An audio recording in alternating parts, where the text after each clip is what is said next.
Welcome on in to the Third Round Reversal Fantasy Football Podcast. Brett Malamud here with you, along with Zach Malamud. Zach, how are you? I'm doing well, Brett. Obviously, we're now in the swing of redraft season. I've been doing a lot of mock drafts, kind of keeping my research up. Our redraft, I have two redrafts and just under a month away, so really excited to prepare for those.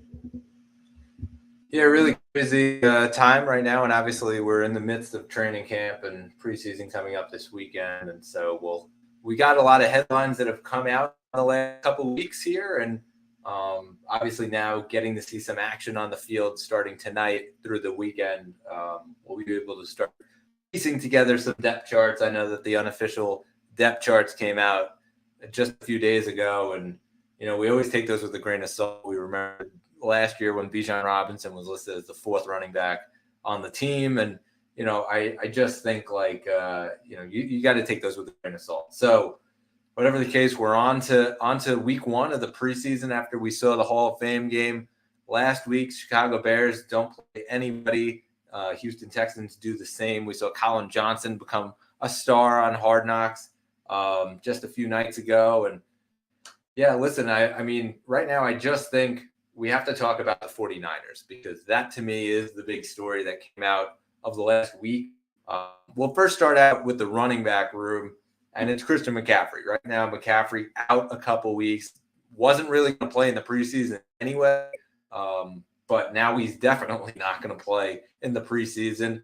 And Zach, I think that to me, if he's back in time for the regular season, all is well. I think that first week into the ramp up, he might be a little slower. What do you expect from McCaffrey, and do you still see him as the number one pick?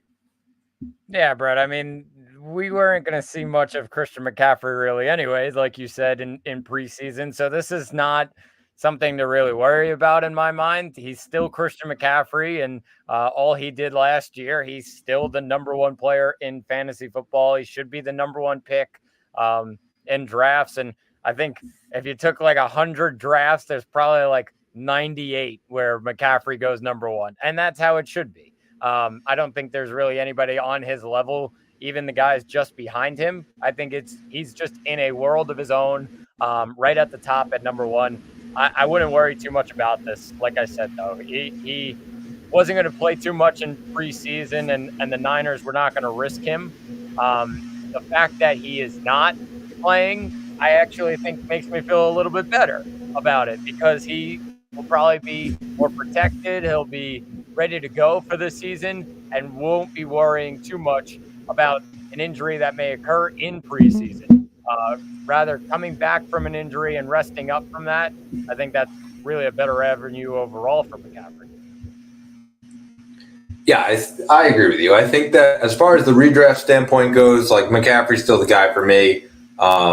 I think that the guy that you're potentially considering at number 2, CeeDee Lamb, like he's in a contract situation right now. We don't know when he's going to show up. Breece Hall up injury. Bijan Robinson, now they lose a guy today in Rondale Moore. What does that offense look like? Do they lean more into Bijan? I think the bigger question is who does the number 2 pick end up being rather than the number 1 pick?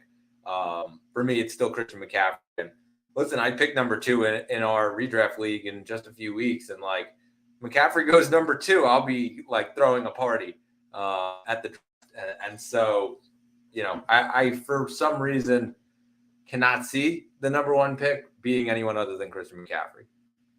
Yeah, 100%. All right, so just moving along now, and we have to talk about Brandon Aiyuk, obviously the thumbnail on this video. And right now it really seems like Brandon Aiyuk, there were two sort of sides to what was happening. There was the Brandon Aiyuk side, and there was the 49ers side. The 49ers side is they still are obviously one of the best teams in the NFL, back-to-back times going pretty much the entire way, and no Super Bowl to show for it. So they're competing for a Super Bowl. They obviously go out. They traded for our Christian McCaffrey to try to put them over the top. Obviously, the talent that they have in that room at receiver, the talent that they have at tight end with George Kittle, followed up by even the quarterback with Brock Purdy and the success that he has had in the last few years here. Like they need to go. So as far as the Brandon Ayuk trade, it makes sense for them. And this is the reports that we're getting from pretty much all over the country now, is multiple teams and multiple markets are involved, is that the 49ers wanted back a veteran wide receiver. We had heard reports about Amari Cooper being involved in the trade talks with the Cleveland Browns. We heard about Kendrick Bourne being involved in the talks with the New England Patriots. And there's the Brandon Ayuk side. It sounds like he wanted to be a Pittsburgh Steeler from everything that's sort of out there right now. He wanted to be a Steeler. The Steelers weren't going to give up a George Pickens in that sort of deal. They weren't going to go out and give up a Deontay Johnson. Obviously, Deontay Johnson ends up leaving, goes in a different deal to Carolina. And so I just think like that was sort of what his mindset was I want to go to Pittsburgh. Obviously, we saw he was very public about his opinions of Washington. Not sure if they got, asked for like Terry McLaurin or something like that. Obviously, that would not be a good idea for them. But, we're not really sure of that. That's more of the unknown side. But from Ayuk's side, we really got to find out that, the packages that were in place were the Browns and the Patriots. And Ayuk's side didn't want to go there. He would have gotten paid and all of that. Sounds like he had his couple teams he really wanted to go to. Neither of those teams were Cleveland or New England. And so New England basically says, nope, we're out. We're not going to be dragged through the mud in this PR blitz that's happening. And Cleveland is still in there. I feel like Cleveland doesn't care. They're like, okay, we'll take the headline. If he comes to us, he comes to us. I think that Cleveland was prepared to pay him.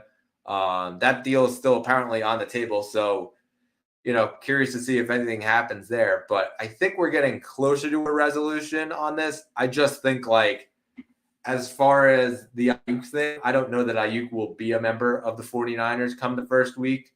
And for the 49ers, I think that means probably a little bit of an uptick for some of those other guys. George Kittle, I think, really has got to be the guy that gets the biggest uptick.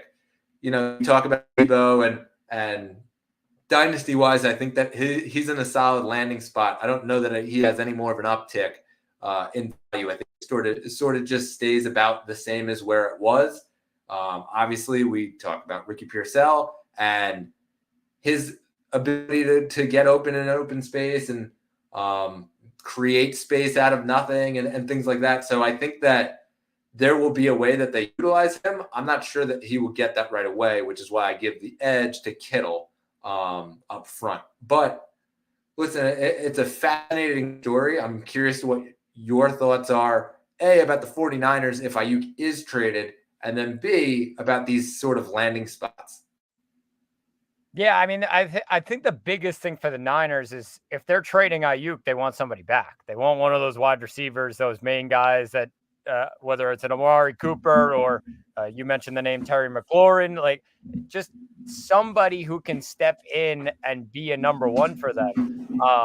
And I think because they're looking at that, it kind of thins the options that the Niners could really go to trade Ayuk. Obviously, Ayuk is a number one for them, and they see Debo in kind of a different way up in San Fran, whereas he's like more of a wide receiver plus a running back in one, rather than a true number one wide receiver. And I think for that reason, it has hurt San Fran because I feel like they could get a great offer for a guy like Brandon Ayuk. However, they're set in stone that they want a number one wide receiver in return. So I don't know if a trade will happen, Brett, if they don't get one of those guys. If they don't get a number one wide, I don't think it makes sense for them to really do that deal. And people will say, oh, well, Ayuk won't want to be there. It'll bring things down.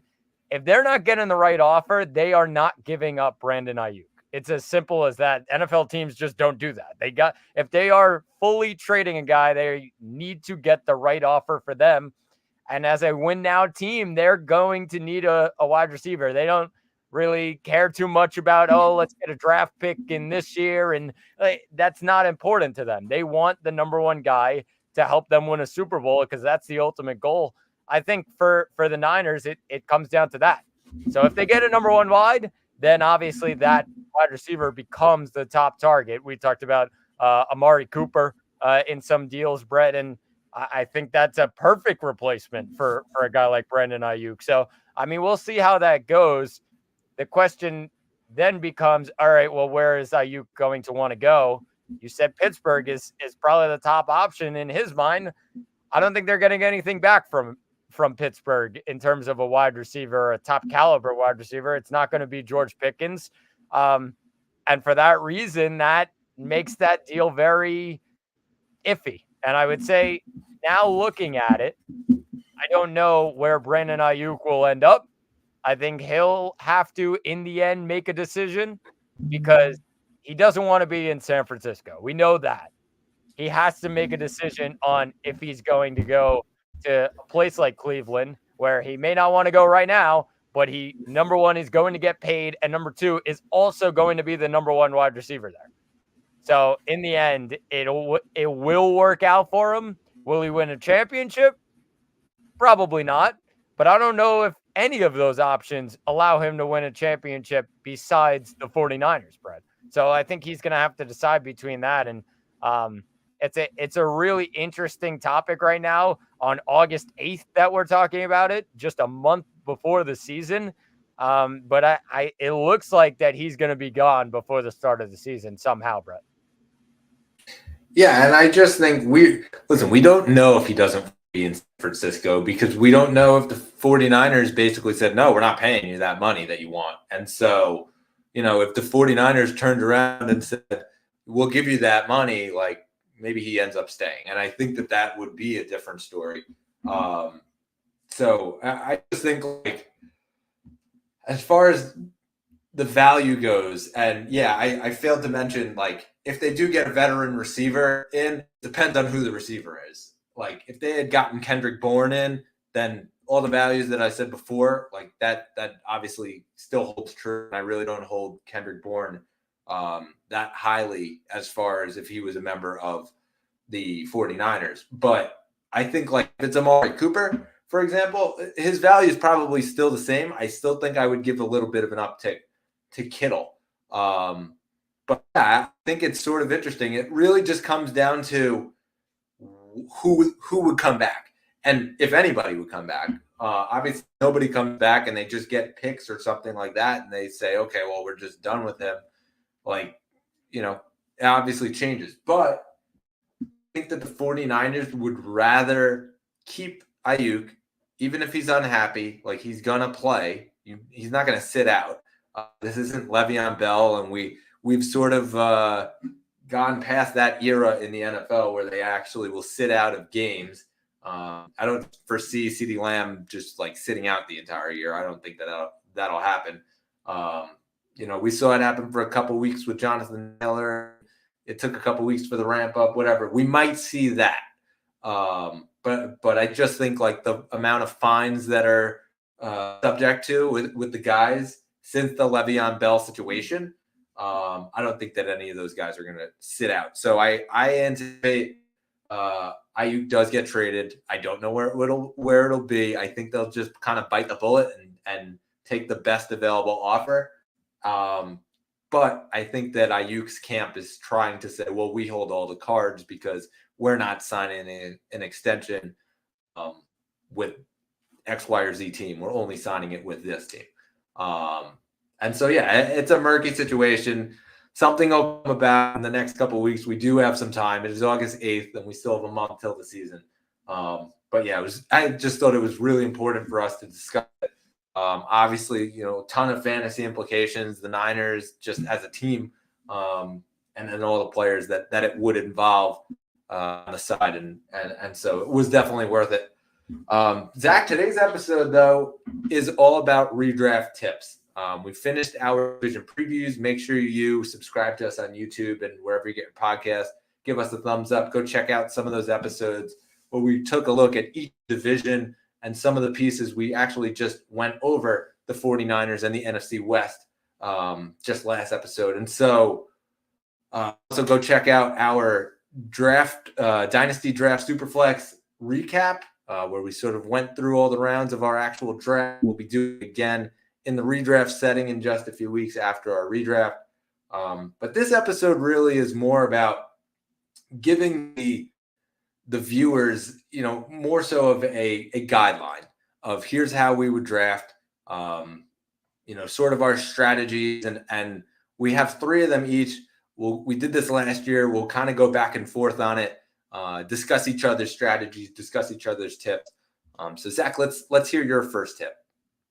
Yeah, my number one tip starts with the running backs. And I think the big thing about the running backs this year is getting your guys early. I would try and leave the first 3 rounds with at least 2 running backs this year, Brett. Just based on, I would say there's about 15 running backs or so that I would say, all right, yeah, they are in the RB1, high-end RB2 range, and I would feel comfortable with those 2 guys on my team for the rest of the season. Not worried really about backups or anything like that. Just getting those top caliber running back this year, I feel like is so huge. And I would also say, talking about those running backs, whether it's in the first round and you're at the end of the first round and you see, all right, well, there's some running backs that the top running backs went off the board, and you also see that there's some wide receivers in the area, but you really want a running back. It's okay at the 10th pick to be like, you know what? I want Jahmyr Gibbs, or I want Kyren Williams instead of one of those wide receivers. That's okay this year, because the big thing about the running backs is you're going to notice once that 3rd to 4th round turn comes, there's going to be no running backs. They're all going to be gone. Everybody's going to take their running backs early because, I mean, it leads into one of your points, Brett, that we'll get into in a minute. But I feel like securing those number 1 and number 2 running back slots on your team is crucial in the first couple of rounds this year. I feel like there's just a huge gap between the RB2s and the RB3s this year. And for that reason, I would say it's really, really important to get those running backs early. You don't want to come out with 2 wide receivers and a running back in the first 3 rounds and be stuck in the 5th round looking for a committee type of running back and trying to bail yourself out at the running back position and have to really look at that and replenish on it during the season. I don't think that's a smart way to go. I would get those running backs early and make sure that you have those, because it's a big year for wide receivers. And with that being said, running backs will go off the board real quickly, Brett. Yeah, I agree with this tip. I think that it sort of leads into what my tip was, but just to talk about your tip, like the running back rooms right now that we've seen in the NFL, like a lot of them are very committee based now. And so, we've talked about this a ton over the offseason, especially with a lot of the signings, dynasty wise. Like there are, I'd say, at least 3/4 of the rooms in the NFL where there's 2 guys. And there's 2 guys, and there's going to be 2 guys going the entire game. There's only that couple of guys that are at the top of these rankings that will have the bulk of the carries every week, no matter what. And that. The McCaffreys, the Jonathan Taylors, Kyren Williams, etc. That doesn't really hold true for the rest of the league. And so I do agree with you. I think that, if there was one position to prioritize this year, it's running back. You don't really want to be left out in the dust. And with that takes me right into what my tip was: be patient on your wide receivers. And I think that if you take a look at running back 20 versus wide receiver 20, it's night and day, especially this year. I think that when it gets to, this is going to be a little tougher for me because I feel like I love wide receivers. When it gets to that 2nd round, that 3rd round, like you're going to look at some of those wides and be like, how do I pass up on this guy? That's okay, but make sure you back that up with another running back. I just think like at the very top of drafts, like you'll be okay. Grabbing waiting on the wides and grabbing the running back, because as we get to that round 6, round 7, round 8, you're going to just kind of see this value that's going to fall to you at wide, because there's just so many of them that, all these other teams now are going to start grabbing running backs because they didn't grab them. They grabbed the wide receivers earlier. All of a sudden you'll be cashing in on the value. And so while I agree with you, I think that I can piggyback off that and say be patient on wides. There's going to be a ton of them later in drafts, and there's a lot of like higher upside guys potential at the very back end of the drafts too. I feel like more so than any other position, like shot dark on some of these guys. Like some of those guys that we were talking about in Dynasty, Jalen McMillan, that's my guy. My guy is getting every freaking ball thrown to him. They're talking about him like he's going to be this next special player over there in Tampa Bay. Like that might be a guy I would grab in the last round. Like you won't see a running back like that that'll have that sort of upside there right towards the back half of your draft.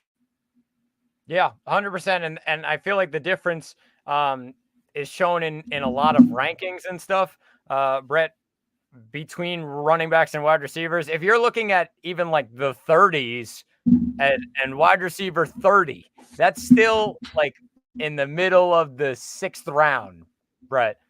The middle or running back 30 is in the 9th or 10th round. It just shows how many wide receivers are. And yes, they're all towards the top of the draft, but people are going to prioritize running backs. I'm telling you, they are in your drafts. Running backs will go so quickly off the board, and you'll be left with a committee if you don't end up grabbing a running back in both the 1st or 3rd round, like in that area.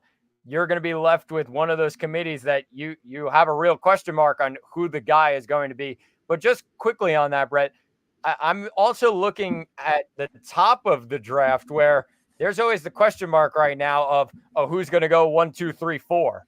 And in a draft like ours, where I'm at the 4th pick, I'm looking and saying, oh, well, the 3 running backs could go off the board in McCaffrey, Breece Hall, Bijan Robinson. Be patient on the wides, meaning, yeah, if CeeDee Lamb is falling into my lap at number 4, I'm all day going to take him, or Tyreek Hill.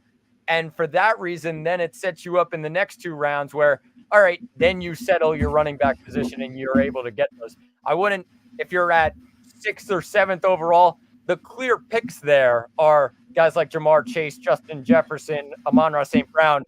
And it's okay to then go 2nd and 3rd round, say, yeah, all right, I'm set at wide receiver with that top guy, and then grab those 2 running backs behind him. And you're set with 2 RB1s or an RB1 and an RB2. Like you're ready to go with that type of roster. So definitely be patient on wides. Plus, I mean, there's so many guys with upside, like you mentioned, the young guys, the 2nd-year guys. I mean, there's a lot of guys just sticking in the mid-30s, mid-40s of wide receiver rankings that you're getting in the 8th, maybe 9th round that are, I mean, they're league winners. So really look at that at wide receiver.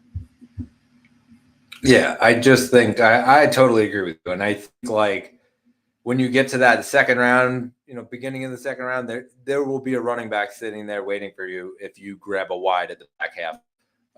But then make sure you follow that up. Zach, let's go right to your 2nd tip here. And, it involves another priority at a position. Yeah, I'm really high on skill positions this year, Brett, and one of them is tight end, where I think that we talk about how many tight ends there are, but my goal is have a tight end on my team, most likely in the 5th round. If for some reason, they fall into my lap, a guy like a Laporta or a Kelsey falls into my lap in the early 4th, let's say, I'm all over it. However, I would say even in a 12-team league where pick 60 is the end of the 5th round, I mean, there's three guys right there: Mark Andrews, Trey McBride, Evan Ingram. If I could get one of those players, I'm ecstatic, Brett. I'm really very happy with how my draft has gone because it means, all right, I'm set up perfectly at running back, wide receiver, tight end. Those are, in fantasy football, most of the time, the three most important positions. Yeah, you can go back and forth between tight end and quarterback. I think this year, even though there's a lot of tight ends, I want a tight end that's going to be a vacuum of targets. And those three guys behind Laporta and Kelsey, of course, like I said, I would draft them if they were there.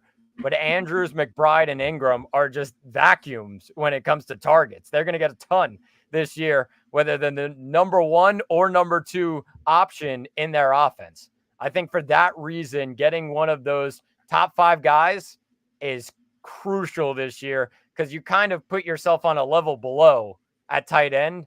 I think there's just those kind of tiers, the first tier, then the second tier. Then I think below five is a third tier and just the kind of rest of the guys after those top five. So I would grab one of those top five and really be happy about it this year.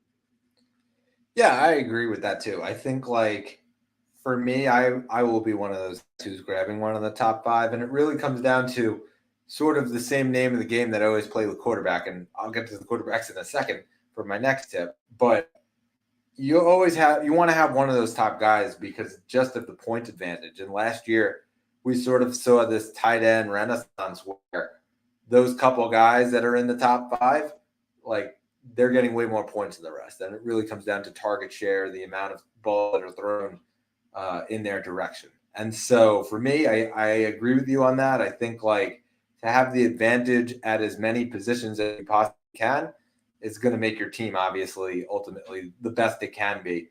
So grabbing it at tight end this year, I think is very important. My tip is basically the same thing, but it's for quarterbacks. And, you know, I talked about this last year, like having your top quarterback in your league that can drop 35 points in any given week, I think is super important. This year, I think that the field has gone from 3 to probably 5, or I'll say 4.5, really, because I think a lot of people are picking Anthony Richardson with the other 4 guys there. That's Lamar, that's Hurts, that's Allen, that's Mahomes. I think a lot of people are picking Anthony Richardson there or just ahead of any of those guys. You're sort of drafting the potential that he is one of those guys. Really haven't seen it yet.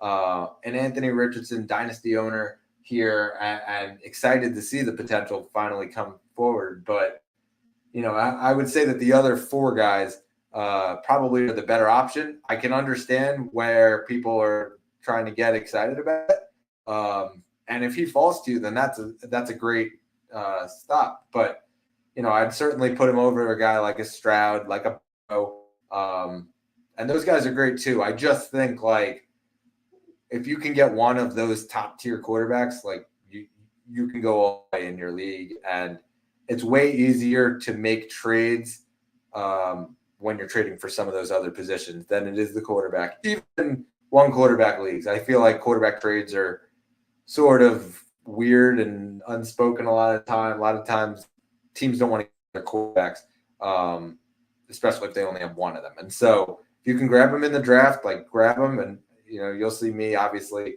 a year after the quarterback pretty high, and this year's no different. Yeah, I'm gonna make this kind of clear for our audience, Brett, because I know exactly what you mean, but I'm gonna explain it a little bit. We're saying that if you get a guy like a Josh Allen or a Jalen Hurts at pick 37, that's a great pick. That's a really solid pick. You're gonna be very happy with that.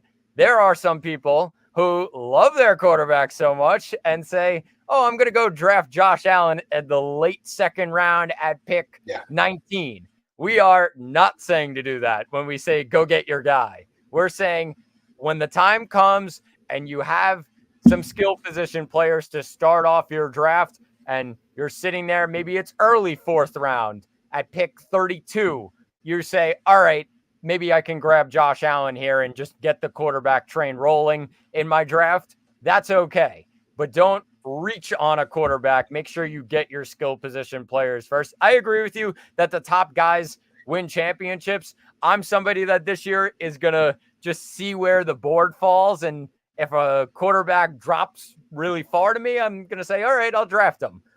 I'm also content with waiting on a quarterback this year. However, I do realize that the tiers at the quarterback position, there are some that are way above the others. A guy like Josh Allen or a Jalen Hurts.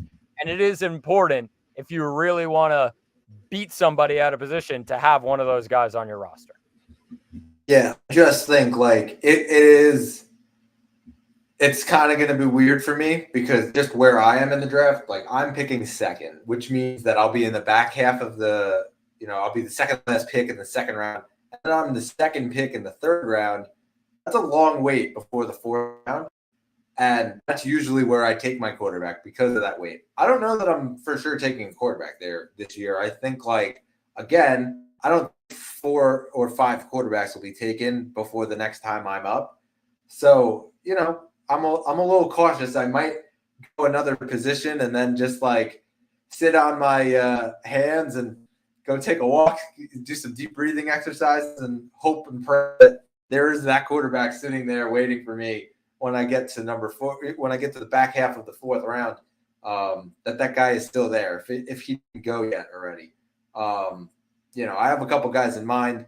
Obviously, I just listed them, but if it is any of those top tier guys, not going to tell you who I'm ranking where, but I just think if I can get those guys at back half fourth, you're talking about the first pick or second pick in my case of the third round, you kind of have your choice of guys. So I think I'm sort of leaning there, and it's a little nervy for me, but that might be the strategy this year. Yeah, and Brett, just quickly on that, there's a lot of different viewpoints on it. I would say if you are somebody that you see, all right, well, the quarterbacks are going really quick in my draft, let's say that 2 guys and Allen and Hurts go in the third round, and all of a sudden in the early fourth, you also have Lamar Jackson and Patrick Mahomes go. I will say, don't panic. There are plenty of quarterbacks right behind those guys, as CJ Stroud, a Joe Burrow, even a Dak Prescott, who, they're not on the level of those guys above, but you will be okay at the quarterback position. And I would say take that time to advance on those skill positions that we talk about, because those are the most crucial in fantasy football. If those quarterbacks go early and everybody's getting quarterback happy, it's okay. You'll get one because everybody's going to need a quarterback before people start taking backups, if you think about it that way. So I think it not something to really worry about too much, and definitely a good tip from you there. Yeah, I think I'm already doing my deep breathing exercises, prepping for after with the 3-4 turn and how that goes. Zach, let's go to your next your last tip here, and it really just has to do with that back half of the draft. Yeah, Brett, we talk about it every year. I think this year might be the biggest because of, you talked about the committee uptick in committees. I think this year it's at a peak level. Handcuffs. Grab your handcuffs. I don't care if you have 3 starting running backs, you get maybe 2 RB1s, and then you get an RB3. I don't care if you're like, oh, maybe I need another guy. That's okay. Grab handcuffs, grab some backups, and say, all right, yeah, we're fine. Because the big thing about these guys is at the running back position, due to so many committees, you say, all right, well, it could be one or the other from those teams each week. And that's more of a guessing game. I would say I'm going to use an example, Brett. I would say if you drafted, let's say in the first round, you drafted Saquon Barkley, and then you got Kyren Williams in the second round. And then as your RB3, you got James Conner. That's fine. That's perfect.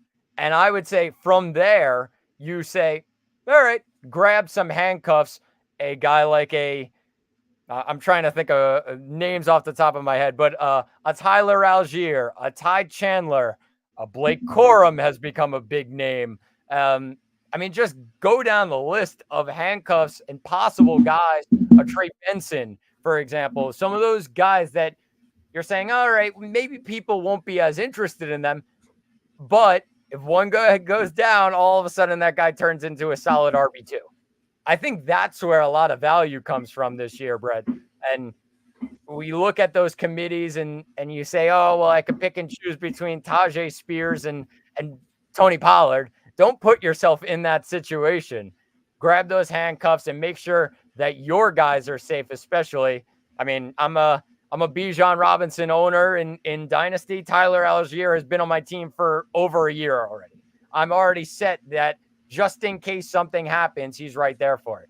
I think this year especially, it's huge, Brett, to get those handcuffs because, I mean, they're going to go with their second guys. Teams have really thought about their running backs and say, all right, yeah, he's a solid guy that we can rely on each and every week if this guy goes down. I think that's shown more than ever this year. Yeah, I agree. I think, like, for me, like, I think, as we talked about at the top, like, running back's a very big priority. So me, if I'm in the second position, I'm talking about two running backs at that spot. I'm talking about Bijan Robinson, which would include Tyler Algier. But then I'm talking about Breece Hall, and it's a little unclear who is the handcuff. And I think the same goes for Christian McCaffrey at number one. Like, I'm unsure if Eli Mitchell is actually the handcuff this year, if it's Jordan Mason, Isaac Guerrero. Like, it's a little bit murky as far as that goes. So while I agree with you, I also think we sort of have to play that game of, like, you know, if you got one of the Charger guys, then yeah, you might take Kamani Vidal like as your guy, a guy who has a little more upside. If you have Miami, well, you're probably not going to go get Mostert. You're probably going to go get Jalen Wright as the handcuff. And so it's sort of, you have to be a little practical with the guys that you're using, the guys you're going after. So in the Breece Hall case, like, I would take Braylon Allen as the guy because I think, like, he probably has the most upside if Breece was to go down. Over an Izzy Abanikanda, over and, you know, Isaac Davis. Like I think we sort of have to put that where it is, and you sort of have to be a little more practical about who you're taking and where you're taking them to be the handcuff of. Yeah, exactly, and that's another part of this topic is making sure that there is a real solid handcuff there and saying, all right, yeah, they're going to be the number one running back, and it won't be like a committee. Because I mean, if you're looking at a place like Denver, where you say, oh well, if Javonte Williams goes down, oh, it could be Jaleel McLaughlin, but it could also be Samaje Perine, but it could also be somebody else. Like, I wouldn't draft a handcuff for Javonte Williams. It would just be, all right, yeah, Javonte Williams and call it a day. Or you draft Jaleel McLaughlin and say, all right, yeah, I'll stick him on my bench. I'm talking more of guys like, if Kenneth Walker goes down, Zach Charbonnet is the most valuable player on Seattle by far at that point in terms of running back. Clearly, he would be the number one guy. Same with a guy like Ty Chandler if Aaron Jones went down. Like, that's a big topic this year of, it's okay to just, some people are saying, all right, yeah, I'll just grab some random bench guys. No, be strategic on how you grab those bench guys and make sure that the value is good enough for your roster. And it could end up leading to a trade, Brett. If you have all of a sudden Blake Corum on your bench and the Kyron Williams owner says, hey, give me Blake Corum, you get a solid position player or something like that that can really help your team in the end. I think those are crucial to grab each and every year. Completely chase the upside. I think that, you know, it really factors in there as well. My final tip, and it sort of is a tip that I give most years. This year, it's a little bit different because it's a lot of guys at the very top, and then, or I should say, a few guys at the very top and a lot of guys at the very bottom. Do not reach on a rookie. I think that this year we have two really, really, really exciting wide receivers that are at the very top of these drafts, and Marvin Harrison Jr. and then Malik Nabers. We're seeing this ridiculous surge in the last couple of weeks of Marvin Harrison Jr. He hasn't gotten a ton of like hype at camp and all of that. He's sort of kind of flown under the radar while a lot of the other guys get the hype, like Malik Nabers, for example. We're seeing, though, in drafts, guys like Marvin are going around even 2 rounds earlier than where they were originally projected. So we're seeing Marvin now being picked in the back half of the first round, very early second round. I think that's a little too high for him. And so I think Marvin's going to be very good. This is not knocking him at all. It's not knocking Nabers, who we were seeing getting picked in the 5th and 6th round, and now we're seeing him picked at the back half of the 3rd round into the 4th round. Like, yes, I think the target there is going to be good for him and all of that, but are you telling me that you wouldn't take Devonta Smith or Stephon Diggs or Brandon Ayuk even? Like, you wouldn't take those guys over Nabers? I think, like, that's to be spoken about. Like, there needs to be a conversation of, like, is Malik actually better than them right away? Same goes with Marvin. And while I think Marvin's going to end up being this really elite player, like, I'm seeing him getting picked over a guy like Devontae, like, who's been this dominant guy. I don't see anybody in that room where Devontae is that's going to try to compete for targets, like, especially after last year, he almost left. Like, there's just a ton of value at that spot. And we talked about running backs as well. Like, there's going to be a ton of running backs that are available right there at the back half of the 1st round into the 2nd round. Yes, get those first couple wides, that like 6 to 9 range, I think you were saying. Like, but after that, there's going to be a ton of running backs that are at that spot. So I'm not rushing to go get Marvin right away there. I'd probably take a running back, let Marvin slip to the back half of the 2nd into the 3rd round. I think that it's a little too high for me there, where there's some more value. And then Nabers, same thing. I just think like there's a lot of value there that's going unnoticed. Back half of the draft, I think, listen, when it comes to that, you're not exactly reaching, but also I'm not going out and grabbing Caleb Williams in like the 9th round, because I think that I might have an advantage at quarterback, where a ton of guys like Dak Prescott who might be available there anyway. Jordan Love, who's going to be available there anyway. While I agree with chasing upside, I'm not chasing that sort of upside unless I'm further down and he sort of just falls to me. I'm a lot on Jalen Polk right now, on even Javon Baker. Like, we don't know who the number 1 is going to be there yet. So if it's the last round draft, you grab them, that's great.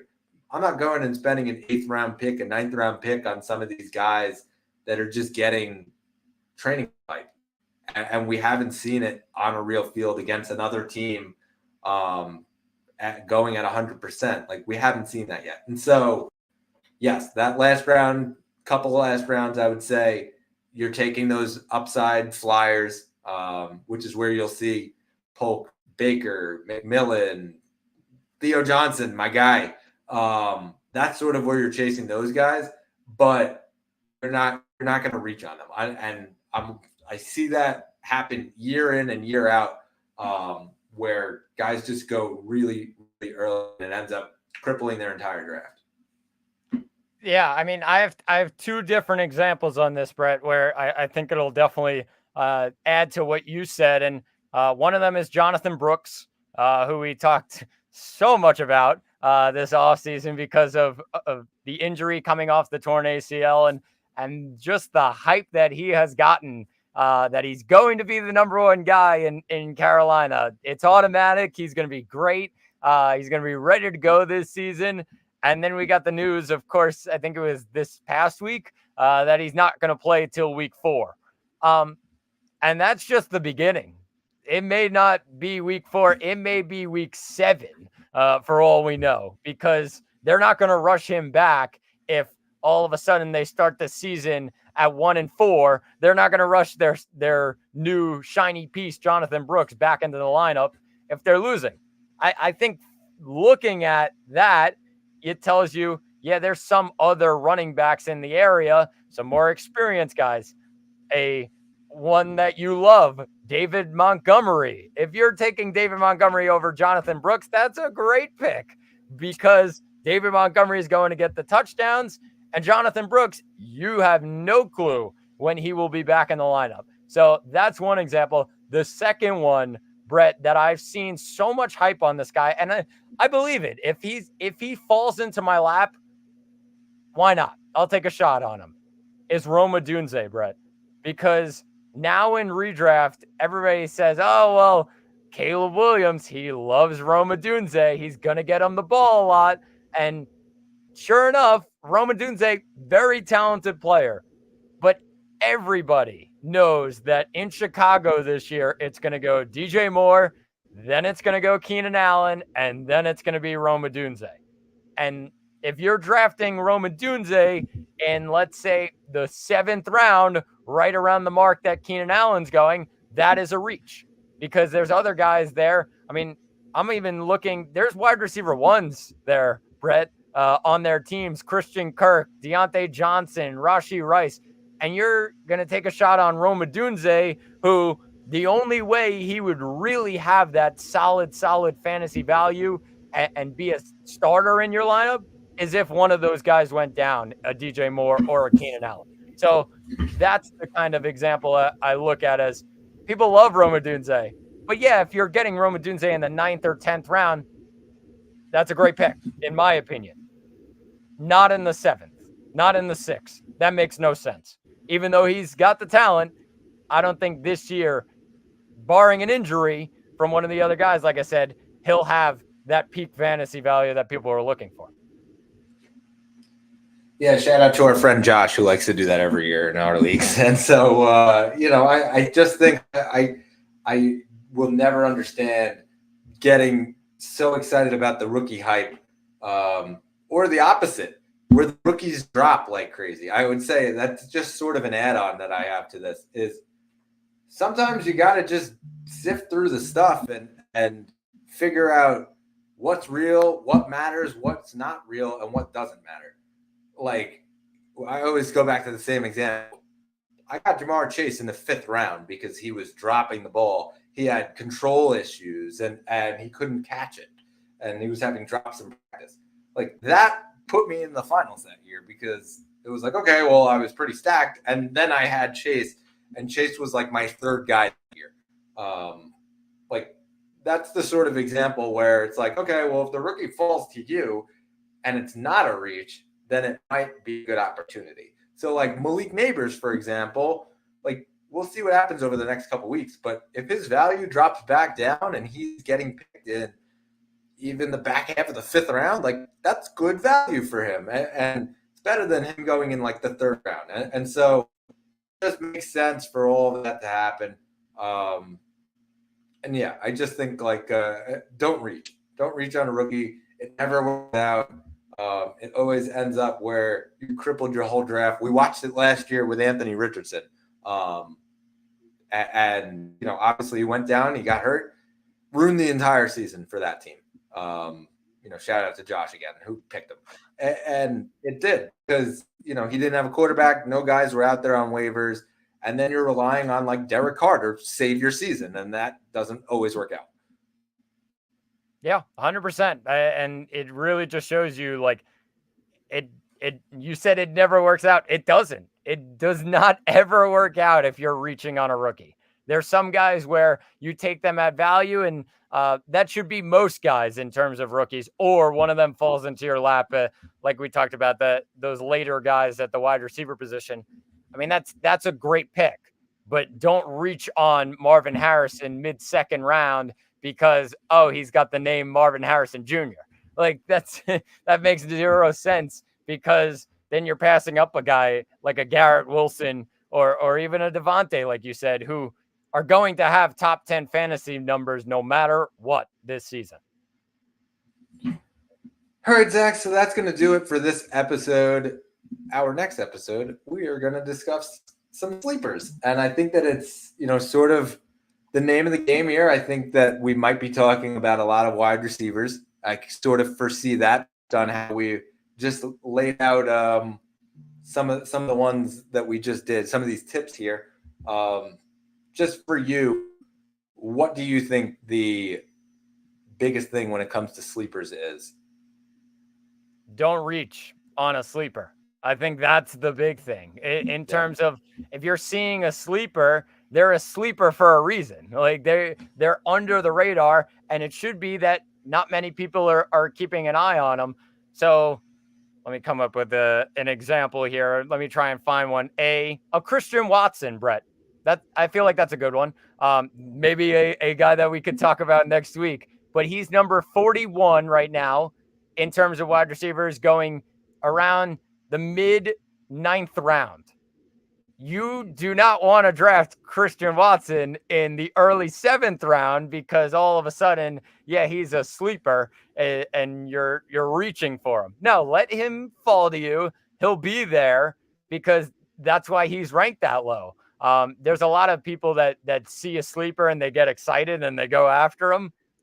Hold on just a second. They're a sleeper for a reason. People are not going to give them the hype they deserve and just pick around them. And if they fall right to you, then you get a really solid choice. There's a lot of guys, and you mentioned it. It's wide receiver this year because of just how top heavy I feel like the running backs are. Wide receivers, almost every team has a sleeper at wide receiver in fantasy football this year, Brett. So I think that's a big thing going into this year. Just be patient on your sleepers. You're going to have a list of guys that just to keep an eye on. They'll fall to you. One of them definitely will. Don't worry about it. All right. So until the next one, Zach, I think that we are going to go enjoy some preseason football now and throughout the weekend. Make sure you check us out wherever your podcast is up. In the words of Aaron Rodgers, the night is darkest before the dawn. We shall rise it again. For Mal, I'm Brett Malmus. This has been the Third Round Reversal Fantasy Football Podcast. Catch you on the next one.